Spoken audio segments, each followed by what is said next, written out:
Bagi yang belum tahu apa itu program Keluarga Harapan (PKH), silahkan simak baik-baik.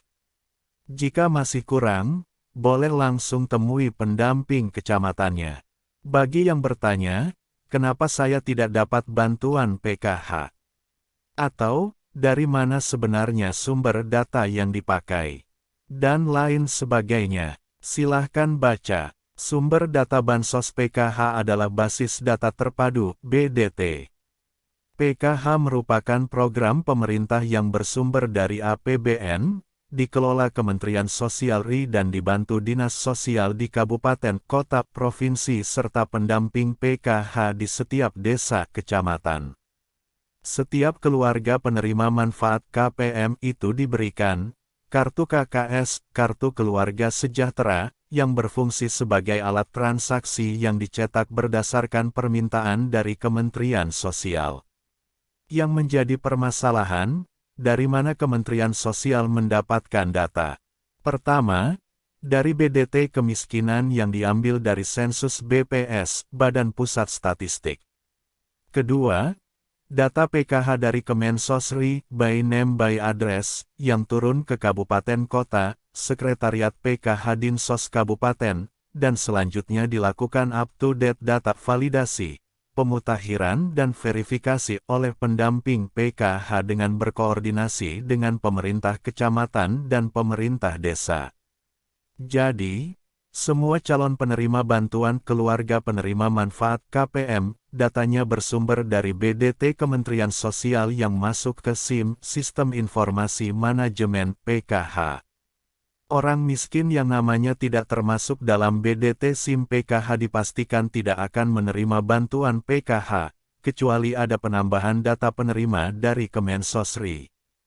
Karena itu pendamping PKH berkoordinasi dengan pemerintah desa kelurahan telah melakukan up-to-date calon KPM dan sekaligus mencoret KPM yang tidak layak pindah, meninggal sekaligus dibuktikan dengan KK dan KTP yang bersangkutan.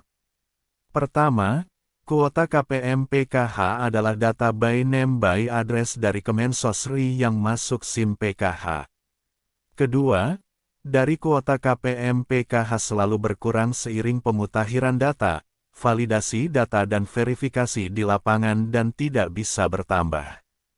Ketiga, penerima PKH tidak bisa diganti atau ditukar bila ada pencoretan nama baik karena tidak memiliki komponen, meninggal dunia, mampu, tidak ditemukan.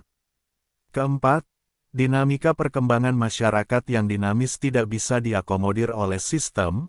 Misalnya tiba-tiba terjadi bencana alam, perpindahan penduduk yang masuk ke desa kelurahan, pernikahan yang menyebabkan timbul kakak baru yang masuk kategori kurang sejahtera, kelahiran bayi dari kakak kurang sejahtera, dan sebagainya.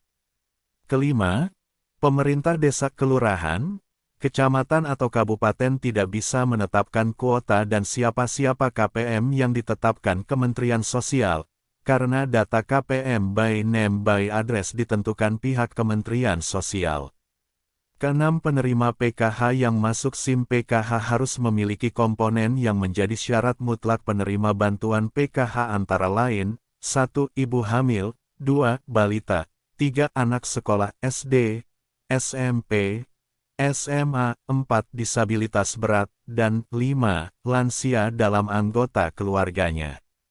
Adapun pendamping PKH tiap-tiap desa hanya memvalidasi dan memverifikasi kelayakan dari calon KPM dari data yang diterima dari Kementerian Sosial, karena jika tidak layak maka calon KPM tersebut akan diusulkan untuk dicoret. Tetapi, tidak bisa diganti oleh KPM lain walaupun mereka memang layak karena datanya ditentukan oleh Kementerian Sosial, bukan oleh pemerintah desa kelurahan.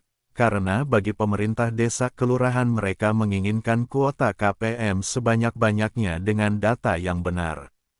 Ini perlu kami sampaikan, agar masyarakat paham mekanisme PKH sehingga tidak menimbulkan tuduhan-tuduhan sepihak yang berujung fitnah.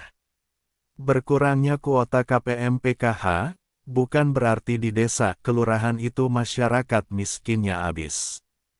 Berkurangnya kuota bisa disebabkan habis komponen hamil, balita, Anak sekolah, disabilitas dan lansia bisa